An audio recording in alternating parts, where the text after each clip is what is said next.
That would be completely covered with pine trees now if the volunteers and Doc hadn't been working back in those days. It's an iconic image we take for granted. Tongariro National Park, like much of New Zealand, would look completely different if wilding pines had been left to run rampant.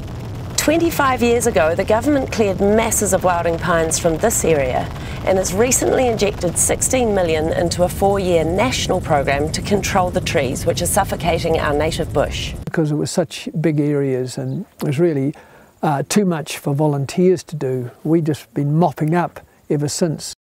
And it's a group of dedicated volunteers who are at the front line maintaining that work, using a low-tech yet effective method, pulling them out. The Hutt Valley Tramping Club has been coming up from about 1973, 74.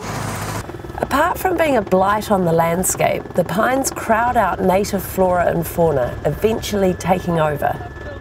Here it's tussock dwellers that are threatened. Pine trees drop all their needles, and within those needles there's the sap, and it changes the chemical composition of the soil, which prevents anything other than pine trees from growing there.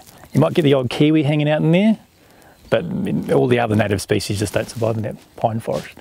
With almost all of the larger pines removed from this area, it's now more manageable. In some areas we mostly find seedlings, and sometimes we're just finding regular trees that are 6 or 7 years old. You made short work of that. It's actually 11 years old. Often they're in islands of bush and they poke their heads up. It just doesn't fit with the New Zealand landscape. The forestry industry says it's doing what it can. We don't talk about eradication, we talk about control to zero density, because you're never going to eradicate pine trees. The impact of these volunteers' efforts clear for all to see, a flourishing alpine landscape.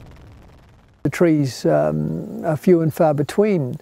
Our aim this weekend is to, with 18 of us and 2 dock staff, is to, if we can get 400 pines, that'll be a successful weekend. But when I began, each individual would get at least 400 pines. Georgie Ormond, Local Focus.